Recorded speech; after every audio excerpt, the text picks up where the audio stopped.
You are now watching Believe. Do you believe? Hey there, Fangirl Nation. You are listening to Fangirl Sports Network's Get My Job podcast on Believe. I am your host, Tracy Sandler, and I am so excited to be joined today by Chief Executive Officer of the Los Angeles Dodgers Foundation, Nichol Whiteman. Nichol talks about a willingness to take risks, her secret sauce to success, the incredible work of the foundation, and so much more. This episode is really cool and really special, so let's get to it.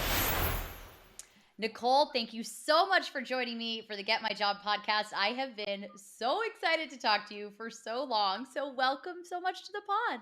Thank you, Tracy. Thanks so much for having me. I'm so excited. I am too. I mean, you embody like all my favorite things: philanthropy, female empowerment, females in leadership position, and the Dodgers. So it's really everything I love all at once. Wrapped up And in one. all wrapped up in once. Really, you're kind of my perfect person. Really, you really are. So Love if it. you could start, I mean, obviously we know what you do now, but why don't you take us through your professional journey, and then we'll really get into it for our viewers who maybe aren't as familiar with you, or listeners and viewers. We are on YouTube as well, but please, if you could start with taking us through your professional journey. Yes, really interesting trajectory. I've actually been in LA for 21 years now, but I'm a native New Yorker. Grew up in New York, high school in Connecticut, college in Atlanta. I went to Spelman College with a goal, honestly, as an econ major to go back to New York and work on Wall Street. I wanted to be an investment banker for life. I did get an opportunity to go back to New York, worked for JP Morgan Chase, and about a year and a half in, quickly realized that while banking is great, it wasn't for me. There was something that was missing. To be totally honest, at the time, I didn't know what it was, but I did the networking that people can do in a city like New York, and I met a lot of people, and I ended up getting into publishing. So I worked in the magazine space for two different magazines, Essence Magazine and Black Enterprise Magazine, focused on sponsorship, marketing, and advertising, which was the business coupled with this creative, innovative approach and getting this opportunity to work with advertisers on added value campaigns, traveling. I loved it. And I ultimately started to really figure out what worked for me. Mm-hmm. I moved to LA while working for Black Enterprise Magazine, and I was doing just fine until I met the CEO of the Jackie Robinson Foundation. And she said to me, we're opening up an LA office to go supplement our New York headquarters, and we would love for you to be a part of leadership. I had never thought about being in philanthropy, Tracy, just had never thought about it. The reality is I'm a beneficiary of a lot of nonprofit organizations. And so I always saw myself as a volunteer and a supporter versus as an employee. And so I entertained conversations with them for quite some time, but then I was like severely intrigued, and it kind of sealed the deal when I realized I would get a chance to tell my story as a former Jackie Robinson scholar and a product of the organization and its mission every single day. And I was like, why would I pass that up? Mm-hmm. So I went to work for the Jackie Robinson Foundation. I did that for about 6 years before I got an itch and a recruiter called me. And I wanted to get in on the ground here in LA. I wanted to understand Los Angeles Unified School District and the city in which, I was raising my own kids now. And so I started to work in public school reform. So I worked for LA's Promise, which is now LA's Promise Fund. Okay. As the VP of Development and Communications, and for a short time as their interim executive director. And then I was wooed away to College Summit. And so I went to work for College Summit, a college access and success organization, actually based out of DC, but I was overseeing the LA and San Francisco office. Okay. And while I was doing that, totally happy, in my groove, really excited to continue to tell my college story and my success story as someone who had been a beneficiary of similar organizations. And I went to Dodger Stadium one day, and I was literally there sort of really helping to like voluntarily consult on an actual event that I had produced while I was at the Jackie Robinson Foundation that they were thinking of bringing back. And next thing you know it, I was interviewing for the executive director position for the Los Angeles Dodgers Foundation. Renewed energy, new ownership group, new leadership. I hadn't previously met them, but we bonded and sort of clicked right away. And there was this opportunity that was open and available that frankly I didn't know about. And I went for it. And here I am almost 10 years later. See, I told you guys, everybody might have been like, wait, Dodgers too? Yes, Dodgers too. But it's really an incredible story. And I'd like to go back a little bit, a couple things to unpack. Here you are, you're in publishing, doing all these creative things, an opportunity arises, and it feels like the right opportunity. Obviously was. It put you into a completely different space, which has been the case for really all of your career moves. And I bring that up because something we talk about on this podcast a lot is for young women and young men as well who want to get into the sports industry, who want to get into this industry at all, you got to be open. Yeah. And sometimes something comes your way where you might be like, what? No, but think about it and be open. And so I'd love for you to talk about just kind of that mindset, because that was a jump from publishing to philanthropy, an incredible jump. And then I want to talk about how your time in publishing has helped you along the way. Yeah, I feel like, Tracy, you hit it on the head. We have to be willing to take risk. And oftentimes women aren't willing to take risk when it comes to various careers, and especially probably not a career in the sports industry, right? We don't often know that there are so many ways to enter. And who knew that I would enter sort of on the philanthropic side of things and get to work with this amazing franchise in such an amazing world, right? Like, I think at the end of the day, it is that risk. It is that like willing to take the leap and take the jump and do something different, and not being comfortable and complacent. Oftentimes we're like, this is where I belong. This is where they told me I belong. This is what feels good. A lot of people, looked at me like I was crazy when I was skipping from investment banking to publishing, right? I took a significant pay cut, and it was like, but I thought that's what you wanted to do. Like Wall Street just sounds so much more, sexy, and it's amazing in terms of like, and lucrative, frankly. And so that jump alone, and then the jump from publishing to philanthropy as well, was sort of just like, what are you doing? But I feel like I had these like guardian angels in my head that said like, now's the right time. This is the right decision. Whether that was mentors, sponsors, my family, etc. That said, take a risk, really take a risk. And I think that helps, especially as you're thinking about the sports industry. There's a lot of different angles. There's a lot of different things to do, and it's forever changing. I would love for you, obviously, I know, but if I would love for you to talk a little bit about what the Dodgers Foundation does. And for any of our listeners / viewers, since I've now made this a TV show, that don't know, the Dodgers Foundation has won a number of awards. I would say probably, in my opinion, the Dodgers Foundations and 49ers Foundations, and I realize those are the two that I'm closest to, so maybe I know them the best, but seem to do the most incredible work of any professional sports team foundation. Of course, that is my own bias. You do not have to agree or disagree, but I really do believe that's true. So if you could just talk about the Dodgers Foundation does, because it's a true benefit to the city of Los Angeles. Oh, thank you, Tracy. I think you should be a TV show. But anyhow, Thanks. The Dodgers Foundation, we are focused on addressing some of LA's most pressing problems. And so we're tackling homelessness, homelessness, healthcare, education, and social justice. Our work is centered around underserved communities who we think are living in the shadows of Dodger Stadium, right? They might be fans all year long, but they might be people who don't often come to Dodger Stadium for various reasons. So through a social justice lens, we actually run our own programs, and we fund programs throughout Los Angeles to get at really leveling the playing field. For us, it's all about equity across the city, across neighborhoods. We believe that regardless of zip code, every Angelino should have an opportunity to thrive. And a lot of that work is done through a youth perspective. We actually think community infrastructure is really important. So we build Dodgers Dream Fields, safe spaces, baseball and softball fields throughout our city. And we now have 58. We think that sports-based youth development is really important. And so we have our Dodgers Dream Team program, where we get an opportunity to serve 12,000 kids annually and their families, not only giving them an opportunity to play baseball and softball, but giving them significant education and health resources with actual basic necessities like food and clothing and hygiene essentials, and all of that wrapped into one circle, so that we're basically addressing whole child needs. And then also we are giving grants, about 100 different grants, to local nonprofit organizations annually. We believe there's some amazing grassroots organizations and bigger organizations that are on the ground doing work. And we want them to borrow the Dodger brand, just as we do, to amplify the work that they are doing to help them achieve their missions. And then sort of to round it out, the Dodgers Foundation is really, this pillar that uses the Dodger brand to amplify so much, that our amplifying organizations and individuals on the ground through knowledge sharing and convening is a major part of the work that we do. That is fantastic. And I was at the openings for one of the Dream Fields, and full disclosure, my brother is the chairman of the board of the foundation, so I might be even like more biased towards the Dodger Foundation. I love it. But I also think that's given me the opportunity to like really see what you guys do and really understand what you guys do. And I went to the opening of one of those Dream Fields, and it was incredible. And it was in September of 2019, which is so funny because I think about Wow. if we knew then, we What we knew know now. now. But I'm I almost, know. and maybe in some ways it's good we did not. But I remember going to the opening of that, and it was incredible. And there were Dodgers players there. I want to say Clayton Kershaw was there, and you could just see like these kids were so excited, and what a difference it made in the community. And it was truly incredible. So it's been fun to see that. And so the Dodgers Foundation, to me, and it seems, does a lot of innovative work. So going kind of back to what I said earlier, you look at your time in publishing and you were doing all of these creative things and all this content.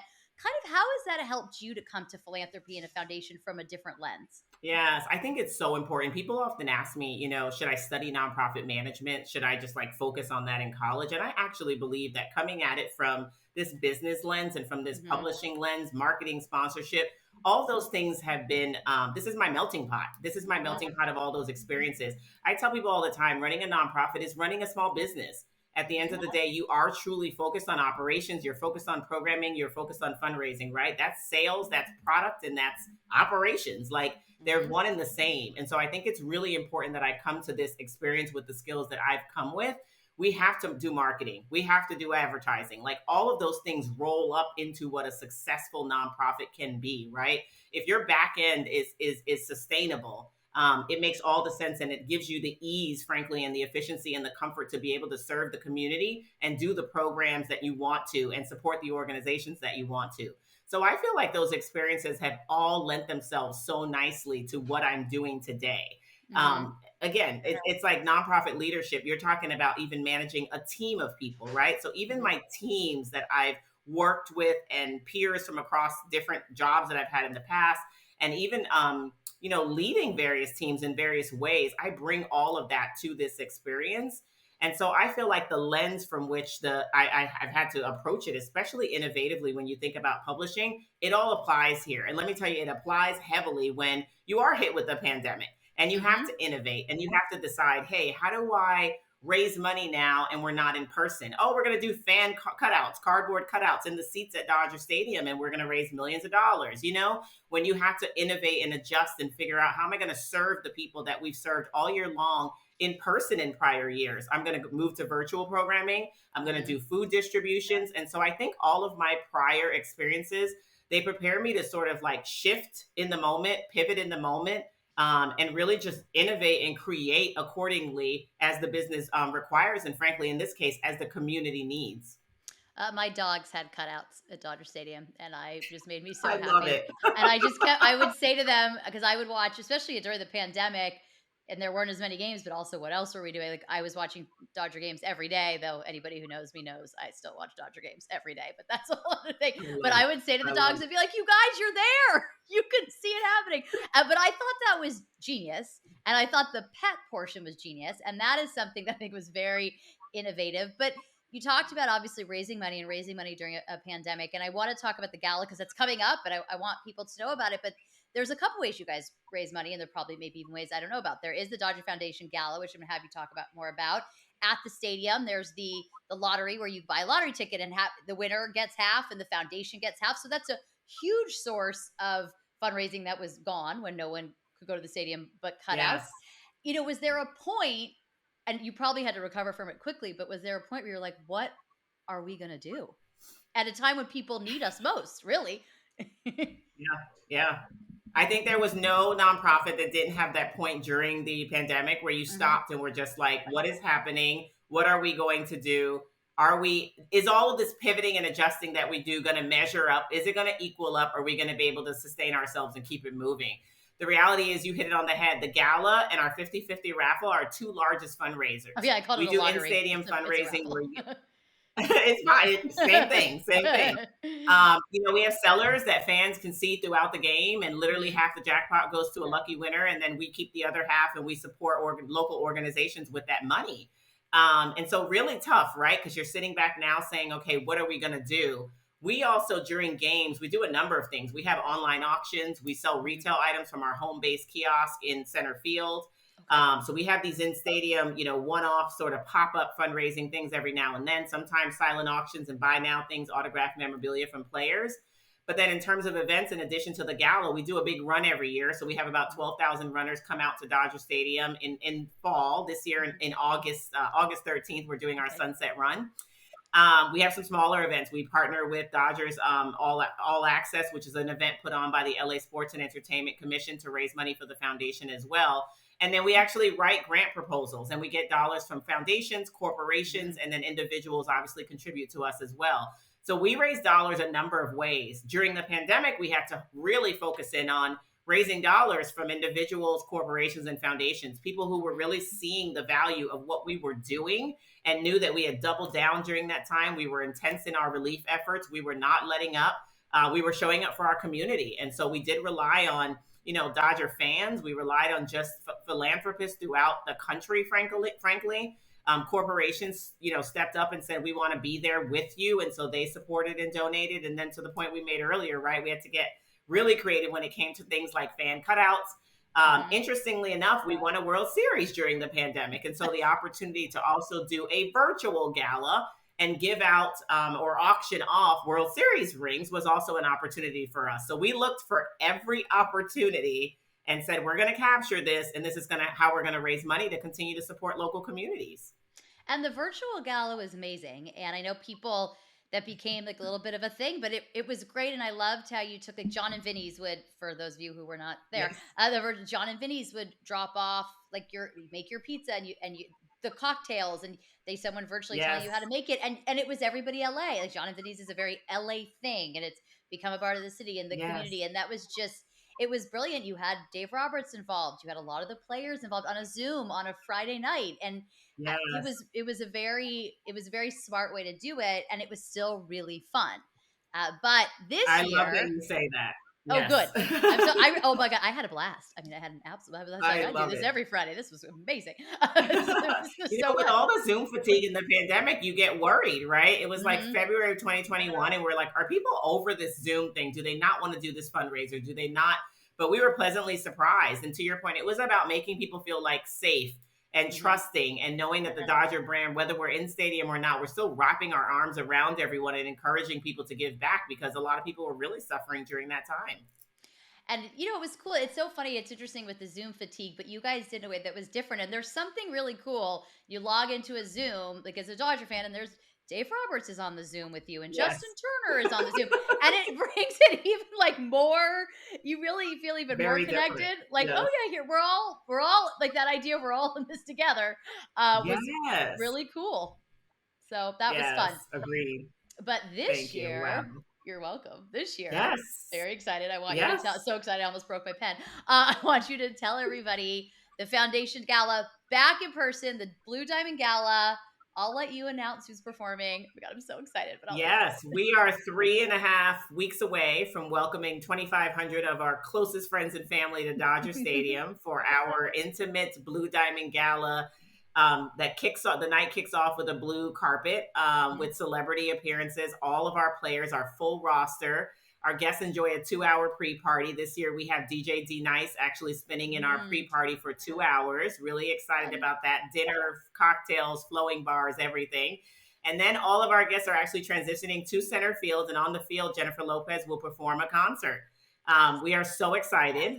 We wanted to come back big. After 2 years of not having this, it's been stressful to say the least, but also just like something has really been missing. And so this year we feel like this is going to be a major reunion. We're very, very excited. People who came frankly to the first 5 when we ended out with Bruno Mars in 2019, everyone's really eager to come back. It's going to be another special night. The concert's going to be amazing. We're going to have a brief program to give people a sense of like who we are and what we're doing. But then we're even going to have our post party this year in our new $1 million renovated center field, which we hadn't had a chance to take advantage of quite yet. With all of our post party food and DJ Severe, our Dodger DJ, performing that as well. So you're talking about 5 p.m. to 10 p.m. The party doesn't stop. I don't even think people realize how long they're even with us that night, because it's just a lot of fun. And you know what's really cool about it? You mentioned the whole roster. And I remember the first one I went to, there was like a fashion show with the roster. And yes, All Black performed. And I remember that. That was our very first. It was so fun and everyone got really into it. And that's a cool thing to see too, because the players love it. And I remember with Bruno Mars, They really enjoy the they love night. it. It is It's a so night fun. off between two games, and Mhm. obviously they are so busy with their 81 game schedule, but I love that they and their wives, significant others, friends really enjoy the night. They really do. And I remember walking, like for the concert with Bruno Mars, just kind of walking to my seat, and you could hear players talking, like, "Oh my god, we're gonna see Bruno Mars!" Like, it's great. It's a really fun night. So wanted to definitely plug that. And I also think it's great that the whole roster really does get involved. And no matter Yeah, how we have a long they've been, generous group of good. guys. You Yep. really do. And I've noticed that even years of players who were maybe traded mid-season when the gala's maybe been a little bit later in the summer, and guys who've maybe been there like a couple weeks. I mean, Manny Machado was there. I remember one year, and I think he'd been on the Yes. team a total of like 5 minutes. So I Yes. thought that was really cool. So Yes. there I think there's they that. talk it up in the clubhouse enough where no matter what time of season you come in, guys are like, you should be there. Yeah. So Mhm. that's really awesome. So kind of going back a little bit, early in your career, it could have been at any of the different places you were, and this is totally switching gears. So just I'm throwing that out there. But when you look back, and maybe it was moving from investment banking to publishing, or making the jump from publishing to philanthropy, and you have to learn kind of whole new skill sets. Was there ever anybody who gave you a piece of criticism? I'm going to ask this in a couple parts. Either it was constructive criticism and it was very helpful to you, or it was really not constructive criticism and you had to learn who to listen to, who not to listen to, and kind of how to differentiate that. I would say mine was constructive criticism. And Okay. it was along the lines when I was in publishing of you can't do it alone. There's experts around you, use your resources. I kind of had like a put my head down and get the work done mentality. And Mm-hmm. I think I was like A to Z, every single piece of this assignment belongs to me, is for me. I need to figure it out. This is how I Mm-hmm. prove myself. And it was in that world that I figured out that it was about team, that it was really about team, which was very different from the banking industry. It just Mm-hmm. was. And I've carried this teamwork aspect with me to today. I enjoy leading teams, creating teams, helping teams grow, all of the above, right? And I Mm-hmm. love that it's so special. Have had an opportunity to do that at the Dodgers Foundation. I've learned that from that experience, frankly, that I'm just not an expert in everything, and that I'm not supposed to be an expert in everything. You Mm-hmm. can surround yourself with amazing people. You might have people who are already around you that are just amazing, and they contribute various things to the pie. And so the best productive way to get the work done is teamwork. And so Mm-hmm. I'm one of those people who always says teamwork is partnership. Partnership is the secret sauce to success. I feel like it's the secret sauce to my personal success, frankly, Mm-hmm. and my professional success. When I think about my personal life, it's my family and my friends and mentors and all of those things that help me keep moving. When I think about the day to day at work, we don't get it done without a team. We just don't. And when you get it done solo, there's a different feeling, there's a different result, and it's not the same. When I used to work for the mayor of DC, and I ended up getting promoted to the director of the Office of Boards and Commissions. Okay. And so that was there's a point to me telling this story, and that was a big jump for me. I had started in like communications and a special assistant. He promoted me with like in 6 months, and I'd never worked in politics. So I say all that because I felt like you. I was like, well, I have to prove to everybody Yeah. that I should have this, and I knew I should have it. But the woman who preceded me in the position, she'd got promoted as well, and she said to me, if you are here till 8 o'clock or 9 o'clock at night, there are special cases, there were hearings, all that kind of stuff. But if you're here till 8 o'clock or 9 o'clock at night, you are micromanaging, you are not using your team properly, and it's actually a detriment to you and to the agency. And it Yeah. was an interesting thing because also in my previous positions with him, I worked in communication. So you're kind of Yeah. and it's local government, so it's pretty much like 24/7. And so it was hard for me. It was really hard for me in the beginning to get to know that, but I got to a point, and I find it even now with Fangirl, it's my baby, but at the end of the day, there are people that I have put in place, and I have to let them do their jobs. It doesn't mean I can't step in if I need to, but it's a very hard skill set, and I think for a leader, though, it's the most important skill set. Yeah, it's the most important, and it's super hard, when you are type A, right? And you just Mm-hmm. want to get it done. When you're a product Mm-hmm. person and you're like, I'm just driving towards goals all the time. So I'm working on it every day. I'm deliberately and very intentionally working on it every day, because there are moments when I slip up and I'm just like, oh gosh, nope, this is not how you're supposed to be doing it. This is not what you're supposed to do. To your point, right? When you get into those deep hours or the weekend and you're just like, wait, I'm doing this wrong. And then I have to revisit that voice in my head that's like, you can't do this alone. There has to be delegation. There has to be leadership. There has to be teamwork. There just has to be contribution from everybody. And I think this brings up another point when you talk about weekends and nights. And, I cover the San Francisco 49ers. So on Sundays, that is my Sunday, but I try in the off season at 6 o'clock to really shut it down. Yeah. Even if I get that email, I'm like, well, I could just handle it. I could also handle it tomorrow. That doesn't always work. It's really hard. And so you've talked about your personal life and partnership being a success and finding that I guess balance. And I hate that word because it's a tough word, but I guess it's the best one we got. And understanding that balance isn't going to be balanced perfectly every day. And some weeks are going to be 80-20 or 30-70. But how have you found that, especially coming from like investment banking and publishing in these different positions, how have you found the ability to do that? And really, what tips do you have for the rest of us?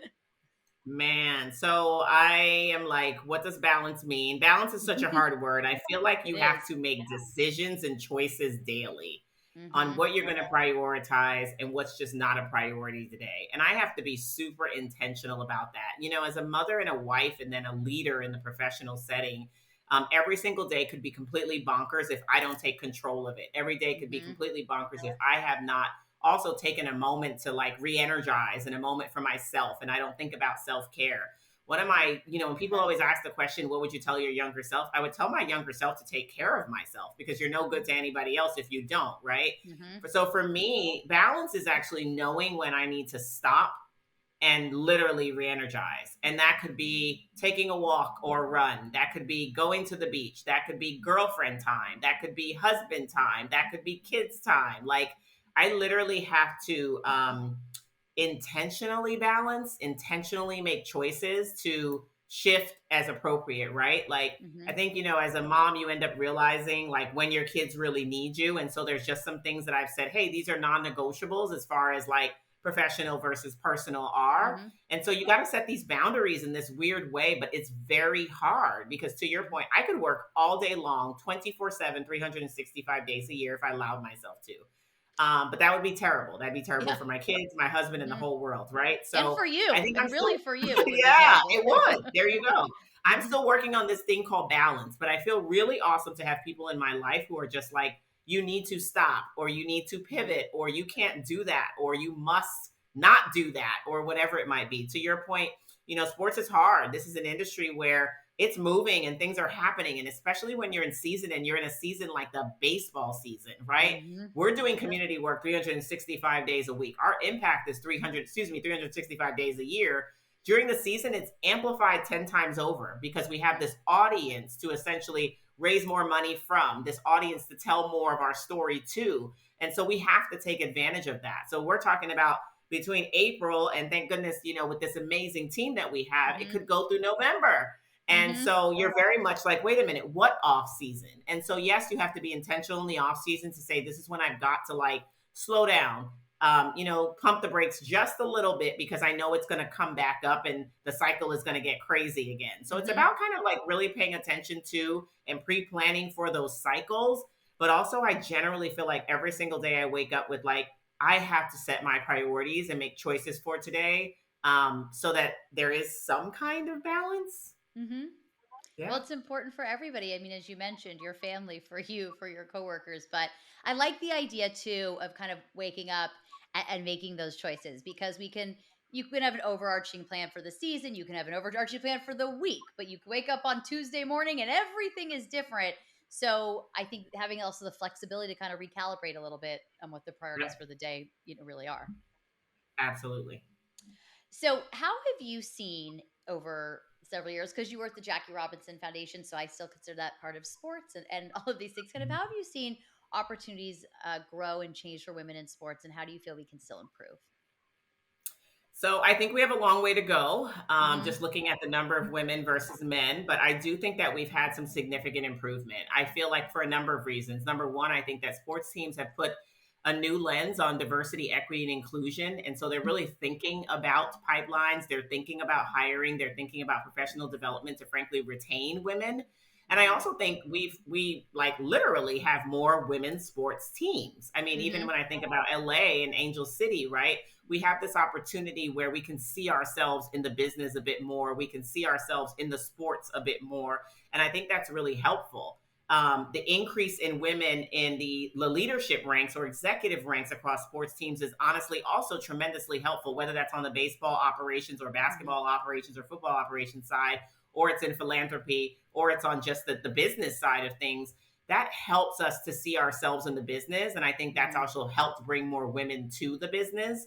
I think groups like Women in Sports and Entertainment nationally have helped women see themselves in the sports industry. And so I think that there are things that are happening that are creating these intentional pipelines and intentional ways for us to see each other. That's very, very helpful. I still feel though that while we have a lot of talk happening, we have to walk the walk a bit more.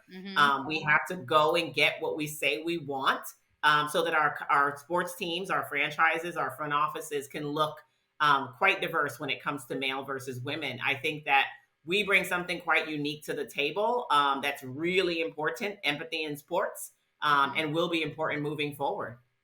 And that's a great word to use, but and a great phrase, empathy in sports. And I think as women, in the past, I think we've sometimes looked at being a woman in sports is really hard or we're at a disadvantage. But I would love to get to a point, and maybe today you and I decide we get to that point, but we lean into it. And that is really, it's such a positive to be a woman in sports. We bring Yes. so much to the table, and we don't have to be like our male counterparts. In fact, it's better if we're not. If Yeah. we bring our unique, and each of us women are unique, but our unique selves and empathy and points of view and perspectives, we don't need to be like our male counterparts. And I think Yeah. that's I something that is going grew. to change. Yeah. I most certainly grew into my authentic self years after being in my position. I was definitely, probably like most women, I need to be like them. So in the beginning, it was about sort of assimilating. It was about fitting in. It was about just being at the table and essentially adopting what everybody else was doing. And I quickly came to realize that that's actually not what was going to work. That was not what was going to make me successful. Being my authentic self and bringing my own contributions and ideas and skills and traits and background, frankly, to the table are what I think brings the biggest success for me professionally. But it also helps, I think, generally on projects in the broader franchise in so many different ways. So, kind of with that in mind, we're changing gears again, but talking about your position and growing into your authentic self and all of these things. I'd love to have a day in the life of Nichol Whiteman, and it could be you could pick the day. It could be, I don't know if your game day is one thing or the gala day Yeah. or a weekend day, whatever you want it to be. But I think it would just be fascinating to kind of hear what goes on in a day. Yeah.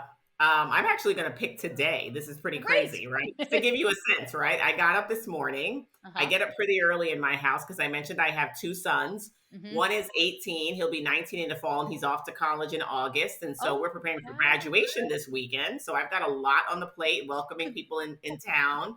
So I came off of a weekend. Thank you. I came off of a weekend of like preparing for Friday's graduation party and Saturday's graduation. And this morning I wake up like, no, I got to shift to work. Right. And so seeing the boys off to school, seeing my husband off to work. And then I jet to the stadium after getting an email about different COVID protocols that are happening at the stadium this week because we're moving from low to medium risk. And so I'm updating the team on our communications devices just about, hey, this is how this week is going to work. This is what you need to think about, all of that. I'm heading to the stadium because I actually had an interview that I was doing this morning in a suite. And so I did the interview specifically focused on the foundation and what we're doing and all of those things with our PR firm. Moved from that back home to work remotely simply because we're trying to keep a low profile at the stadium just with our pandemic and everything coming up. Got home and literally jumped out of the car to jump into my home office here to focus on Phillips 66. So we had a corporate sponsor Zoom to really talk about a campaign, a co-fundraising campaign that's happening. Oh, awesome. Crazy. Yeah. So crazy stuff. We have a board meeting on Thursday. So immediately after that, jumped into meetings with my team, specifically focused on making sure that the board book is finalized to make sure that we are ready for Thursday's presentation, status updates. It's the last board meeting before the gala. So many different things to cover in like an hour and a half period's time. And then I actually ended up going into a few more corporate partnership meetings. So really fundraising. Took a couple of phone calls around folks who want to support the gala. So explaining different sponsorship packages and going from there. Approved some check requests, frankly, for the team. And then I hopped on this Zoom to have an interview with you. When I get off of this Zoom, my executive leadership team meets. And so I have 3 leaders of our programs, operations, and development departments. And so we'll kind of close out the day meeting. Now, if today was a game day, I'd then probably be staying for like the first 3 innings because a lot of our donors and some of our partners from various parts of LA come to games. And it's nice to actually have conversations, get some work done, and really build real new relationships, frankly, when folks are at the stadium for the game. So it can be a tremendously crazy day. It's only Monday, which sounds insane, but no 2 days are exactly the same. But a lot of what I mentioned today is like happens in multiple days. And it, there's a part of being in LA that people that don't live here don't understand, but there's a traffic component to all of this. And it's that could mess with someone's day. And that, people like to joke, I find it offensive, but people like to joke that Dodger fans come in the 3rd inning and leave in the 7th, which is really not true. But if I get there the 3rd inning, that was not by choice. That's because something happened and I've been stuck in my car for 2 hours. And so that's just a whole part of all the things you just mentioned. I mean, that's like a whole part of this that people don't and this was a hybrid version that I was giving you. So, on a normal day when these meetings often are happening in person, I do a lot of car meetings. I do a lot of car phone conversations and meetings because that helps me check some things off of my list as I'm getting from one place to another, to your point, because we do spend a lot of time in the car. Yes, we do. Oh, well, kind of is what it is. But I always say when I wake up and it's 75 and sunny in February, I'm like, well, this is why, but that's fine. Oh, yeah. This is why there's so much traffic, but we make the sacrifice for so many reasons. Yes. So on a night game, I'm like, I better bring a jacket. It might be 60 degrees. It'll be cold. I don't want to freeze. But this has been so fun, Nichol, and just so Thank you. eye-opening. And I just really do, all bias aside, love what the foundation is doing. And it's amazing to get to see it up close. But I can't let you go yet because we have to do 5 fun facts. And everybody who listens to this podcast knows this is something I started doing with the 49ers players. And we would do it on video and they share 5 things about themselves. It's become a big part of the brand. And so on this podcast, we ask everybody the same 5 questions. And it's been awesome because we get such different answers from everybody. So if you're ready, 5 fun facts with Nichol. Okay. 5 fun facts with Nichol Whiteman. This is really kind of my favorite part. What is your favorite moment in sports? So crazy enough, it's winning the 2020 World Series with the Dodgers and celebrating it in my living room, which I never thought was going to actually be the way I would answer that question. But it was amazing. During the pandemic, and I did not go to Texas, and that's how it worked itself out. But gosh, what an exciting night. Yes. It was amazing. Just thinking about it, it's a little teary. What is your life motto? A life is not important except in the impact it has in other lives. Jackie Robinson's been this guardian angel for me in so many different ways throughout my life since college. And I live by that every single day. That is a fantastic life motto. What is your go-to workout for when you need to reset? Run, walk on the Strand in Manhattan Beach. Oh, that's amazing. it for me. That sounds fabulous. Go-to coffee order.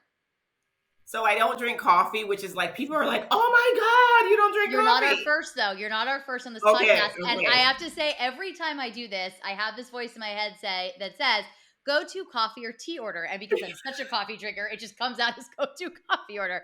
I drink black tea. Okay. I love black tea because of the caffeine. And I just love putting my kids' coffee orders in because then I feel like I sound fancy along with my, can I just have the black tea? What is their fanciest order? So my youngest, who is 13, crazy enough, he gets a grande vanilla bean frappuccino, no whipped cream, caramel throughout. And I just have it memorized. I don't text them, call them if I want their orders at all. I just know. My older, crazy enough, is like the black eye kind of guy. And I'm like, oh my gosh. But they They I love drink it. coffee and their mom doesn't. I love that. I absolutely love that. And last but not least, a book every woman should read. I think The Memo by Minda Harts. It's actually a self-help book, a professional self-help book for women of color in Okay. the working industry. But I Mm-hmm. feel like every woman can read it, and frankly, every man can read it if they wanted to as well, just to gain a different perspective of kind of like what women deal with in the workplace, or Mm-hmm. how you can help support women in the workplace. That is awesome. I think a lot of men can read that because I think Yeah, some like of my, yeah, that, I'm we sorry, write did you these interrupt you? books and we read them ourselves, and that's great because I think we get best practices and tools from them. But sometimes, if secretly some men actually read that on their own too, like I think we'd actually make great partners in the workspace. Well, and I think it's hard for men, and this is by no fault, but even the most evolved and supportive men, you can't really understand it if you haven't gone through it. So Absolutely. reading a book like that may really help. Yes. Well, thank you so much, Nichol. This was so fun, Thank and I'm you. just so excited about everything. Obviously, I Um, clearly am a very excitable person, but I just I really am excited about this episode and all of the things you're doing to help the city. And the city is at a very interesting crossroads. So yes. it's organizations like yours that are so important to help us, you know, kind of get through some of these tougher times the city is dealing with. So much appreciated there. If you guys like what you heard, and I know that you did, please make sure to leave us a 5-star review. Follow us on Instagram at Fangirl Sports Network. We are brought to you by Bet Online. And that's it for all my announcements. Nichol, thank you again. Thank you, Tracy.